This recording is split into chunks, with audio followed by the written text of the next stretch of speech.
Hey, it's Ramsey Dewey. I'm over here in Tonglin, China, in Anhui Province. Over here working for Kunlun Fight, doing some commentary for some kickboxing matches. So I've been thinking, before I start this edition of Q&A with the Coach, I've been thinking about how much time I've spent over the last few months answering emails. Answering emails from business inquiries, answering emails from people, fans of the YouTube channel. Just answering a lot of emails. Sometimes I get some really personal questions. Sometimes I get people just saying, hey, I really like what you do. And it's all good. I love interacting with people who are interested in what I do as much as I possibly can. But I had this epiphany a while back about Superman. Yeah, I'm going to draw a comparison between me and Superman, not in the big, strong, invincible muscles department, but rather in the weakness department. Now, you're probably thinking, if you're familiar with the mythos of Superman, that his weakness is kryptonite. And kind of, I guess. I mean, it makes him weak physically. But in the end, Superman always finds a way to triumph in spite of that weakness. So is that really a weakness? It's not his big one. It's not his main one. It's not the one that you're thinking of, guys. Superman's weakness is the one that afflicts us all. Time. There was an excellent Superman comic. I don't remember who wrote it. I read it about 14 years ago, something like that, where Superman spent most of the comic injured and incapacitated. And he's getting medical treatment. He's comatose. And the other main characters in the story, I forget who it was, some female characters, they're rallying around trying to help Superman. And they're in the Fortress of Solitude, and they find a collection of letters. A collection of letters from all of the people who have ever sent Superman letters. And it's not fan mail. It's questioning. Why, Superman, you have all of this power? Why didn't you help me? Why didn't you help little Billy with your cosmic powers? Why didn't you help my son? Why didn't you help my daughter? You could have. You have that potential, but you did not. And it is brought to the reader's attention that Superman keeps all of these letters, all of these angry and upset and despondent letters from the people of Metropolis who were not saved, who were not helped, whose loved ones were not saved, who were not helped. Because Superman's weakness, his real weakness, is his one real limitation: time. For all his power, for all his strength, for all his speed, he can only be in one place at a time. And that is the same weakness that all of us mere mortals share. So this is kind of a roundabout way of saying, for all of you who send me messages saying, hey Ramsey, I've sent you like 15 emails so far. Why haven't you written back? It's the one weakness that we share with the Man of Steel, my friends. Time. I get to as many of you as I can, but man, there are so many more of you every day, for which I am very, very grateful. Man, when I started putting out stuff on the internet that I liked, that I was interested in, and when I saw that resonated with other people, oh man, that was interesting to learn. That when you put yourself out there, when you honestly express yourself, there are a certain number of people out there in the world who are just as interested in that as you. And the internet, man, that is a interesting way to learn that. But at the end of the day, we are limited by the end of the day time. Let's move on to the questions before we get too philosophical here, my friends. Our first question is a question about equipment from our friend Lucas, who says, what do you think about MMA sparring gloves? The type of gloves with the open hands that have the extra padding on the knuckles, as opposed to the 4-ounce competition MMA gloves. He says, do you think they are legit, and can you have sparring with decent contact and intensity, or no, they don't have enough padding and you will still have to spar with minimal contact to a point there is no difference using them or the common MMA 4-ounce gloves? And he adds some photos. If you're not familiar, I might put a shot up here on the screen of what he's talking about if you're not familiar. So those MMA sparring gloves, or the hybrid gloves, which have more padding over the knuckles like a boxing glove, but open hands like an MMA glove. Okay, first of all, no matter what you're wearing on your fists, you should always practice control when sparring. Whether you are doing light, no contact, touch sparring, medium contact, or full contact sparring, use control so we don't hurt our training partners. So that extra padding is useful, but not necessarily for the reasons you might be thinking. The extra padding, what that does, if you are going to pull your punches, which you should be, because you shouldn't be injuring your training partners, and your training partners shouldn't be injuring you. You shouldn't be getting concussions leading up to a fight, or concussions in general, man. You don't want to have CTE by the time you're 20. So what that padding is useful for is you can touch your partner, not necessarily hit them with a great deal of force, but you can touch them and you can feel that padding start to compress, so you know you have made contact. And that padding, when it starts to compress, that is the cue to pull the punch when you were doing light contact sparring. Whereas if you're wearing a 4-ounce glove, which has almost no padding on the glove, there's not much of a cue to pull the punch. So your control has to be really, really good. So there is a larger margin of error for the hybrid sparring gloves. Now, if you are doing full contact sparring, if you want to do that, and I would recommend watch my videos about light contact sparring. I have a lot to say about that subject. If you are doing hard sparring, it's going to take the edge off a little bit on the outside of the head. And that's true with boxing gloves as well. Try this experiment if you don't believe me. Put on a pair of boxing gloves and go out to find some concrete, like a sidewalk or the road or the street. Yeah, go out into the streets, guys. And do some street fighting. I mean, punch the street. Fight that street. Punch it as hard as you can. What happens? You can do that with a nice padded glove on. You can hit it. You can put all of your weight, all of your power into that punch because of the extra padding and the extra surface area, so it's not going to break your hand. But all of that power goes into the street, into the concrete. What do you think that does to a human head? Now, it'll take the edge off. It's not going to open up cuts as easily as a bare hand or an MMA glove with 4 ounces of padding on it.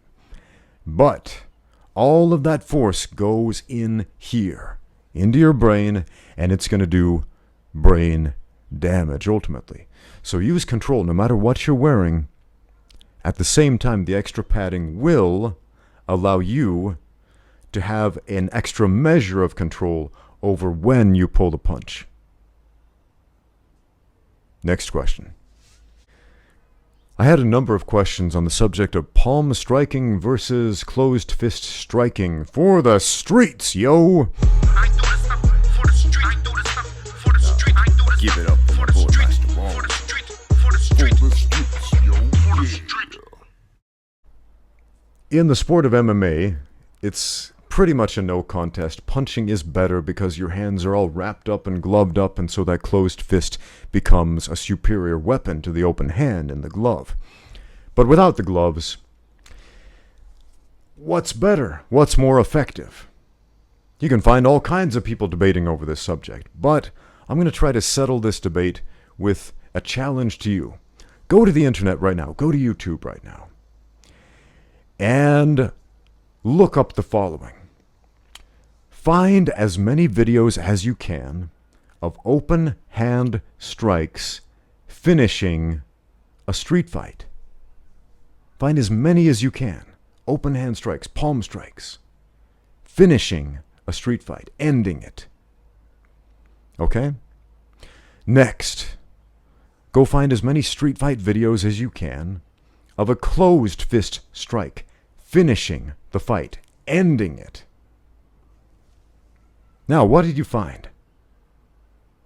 What did you find? What did you see? I'll tell you what I saw. I'll save you the search engine trouble in case you didn't want to pause this video and go do some homework. I'll tell you exactly what you'll find. You look up open-handed strikes, put in any number of search terms you want. What do you find?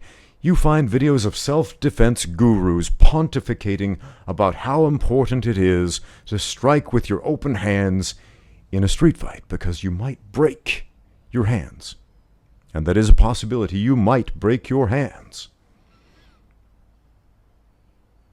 But that's it. You're not going to find street fight videos. You're going to find 0 street fight videos of people finishing fights with open hand strikes.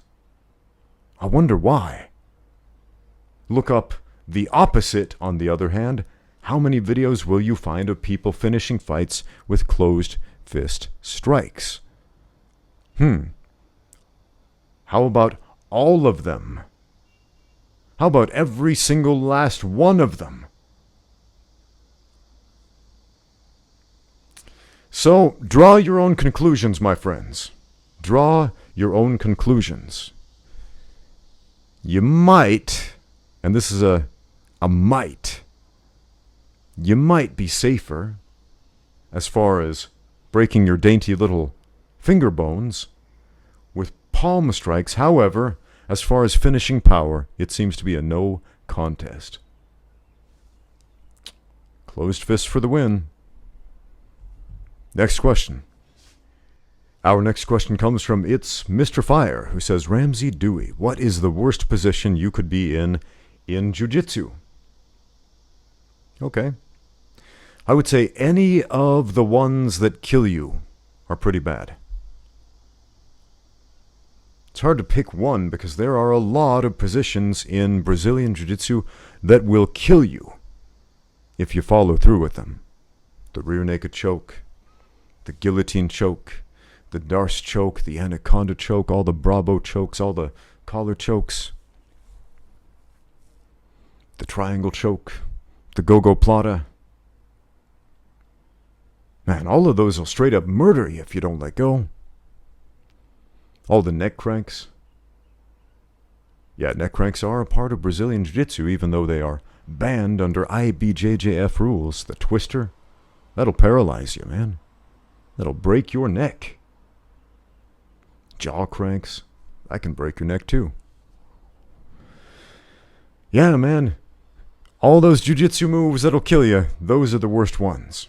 If you're talking about like a static position, like what's better, mount or back mount or side control or knee mount, I would say probably the best control positions, if you have them, and the worst if the other guy has them, would be a solid high mount, because it's one of the best positions to strike from. A solid back mount with your opponent sprawled out belly down to the floor with your hooks in, and their hips elevated, because then they can't even move. And you can tee off with strikes from there. Yeah, you can choke them. But man, watch some of Rickson Gracie's early Vale Tudo fights, you know. Vale Tudo, meaning everything goes. No rules, like literally no rules. And you'll see him take back mount on guys and sprawl them down flat to the floor, elevate the hips in that position where they literally cannot move and cannot escape, and just elbow the back of the head. Now, in modern MMA, you're not allowed to strike the back of the head under unified rules, but you can still beat the snot out of the sides of it, or put a forearm down on the back to make them turn sideways and then beat their face in. It is a brutal striking position. And yeah, you can kill them with chokes too. What else? One of the most dominant positions, it's also a submission, is the mounted triangle. Now, you don't necessarily have to finish the choke from there, but you totally can. But as a control position, oh man, the mounted triangle, that is one that is extremely difficult to get out of without a lot of luck on your side. Without your opponent making some very flagrant mistakes, you are not getting out of a good mounted triangle. And you can put the beat down on somebody from there and strangle them to death at the same time. So man, there are a lot of really bad positions in jiu-jitsu, but yeah, the worst ones are the ones that kill you. So try not to get stuck in those. Next question. Our next question comes from Commander Potato. Hey, Commander Potato, how you doing? He says, hey, Ramsey, what is your opinion of Greco-Roman wrestling? It clearly has certain techniques that would work in a MMA or street fight scenario, but do you think that the removal of leg attacks makes it inferior or harder to use than other forms of grappling? That is an interesting question. If you're not familiar with Greco-Roman wrestling, you are not allowed to attack the legs like you do in freestyle wrestling. You can't shoot for a double leg. You can't shoot for a single leg. You can't go for a high crotch. You can't do ankle picks or any of that fun stuff involving touching the other guy's legs. It's all upper body. It's very similar to modern judo with all the upper body throws, but without the gi. So it's kind of like no gi judo in a lot of ways.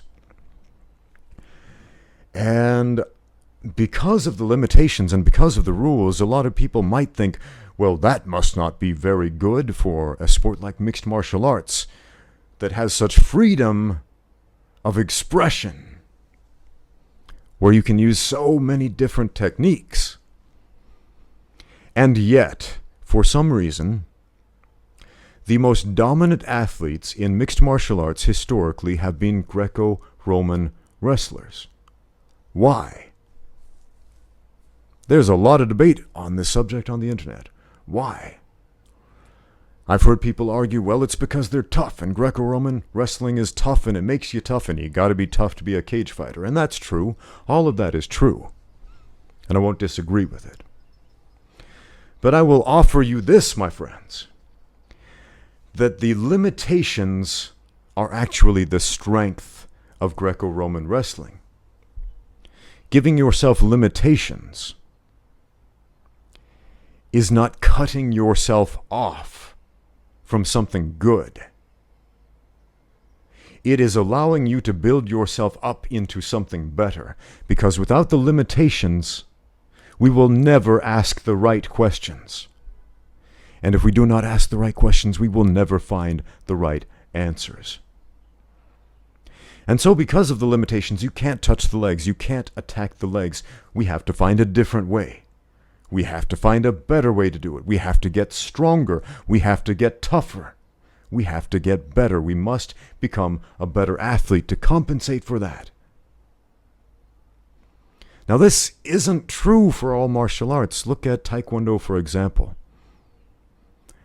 How many Taekwondo specialists compared to how many Greco-Roman wrestlers have been UFC champions? Not too many. I can't name any off the top of my head.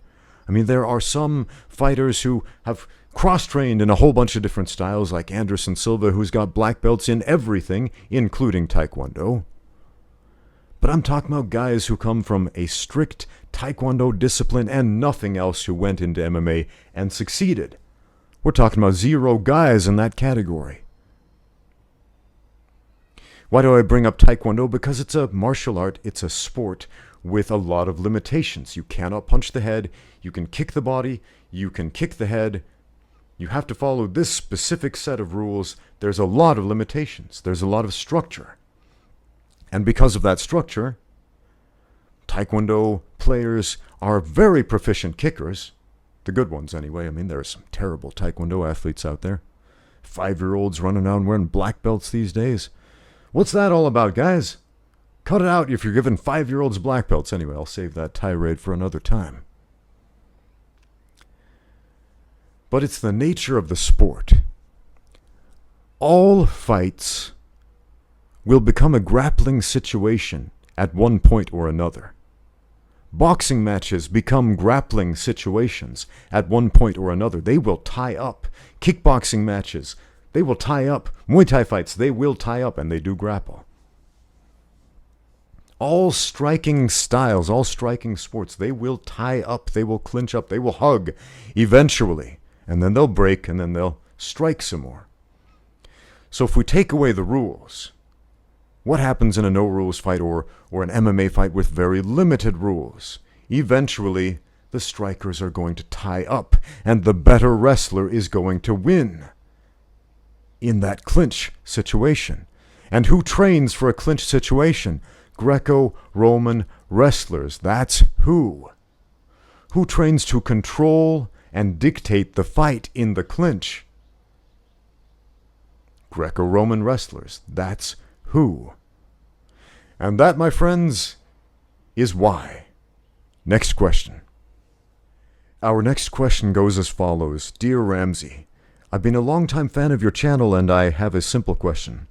I have been bullied for years. I got bullied too when I was younger. I've been bullied for years by a plumber with a red hat that always steps on me, hits me with fireballs, or swings me by my tail into things. What are some self-defense techniques I can use in those situations? Sincerely, King Koopa. All right, King Koopa, my friend. I would suggest in your situation, you've got to dig deep inside of you and realize that you have power that your bully does not have. You've got heat like a raging fire within you, so open your mouth and let him have it.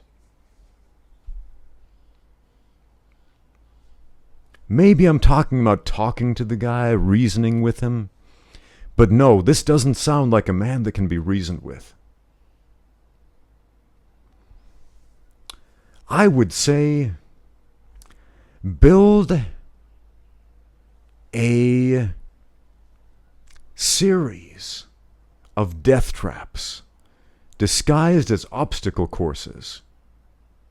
Kidnap his girlfriend, lock her up in a castle, and have this plumber navigate these ninja warrior courses that you've crafted for him and fill them with as many turtles and killer walking mushrooms, yes, sentient fungus, that's what I'm talking about, my friend, as possible. And if he makes it to the end, just breathe fire on the dude, man. I know you have it in you. I'm sick of these bullies, and, man, I don't want to see you pushed around by any plumbers, my friend. Thanks for the question. Thanks for watching. Now get out there and train.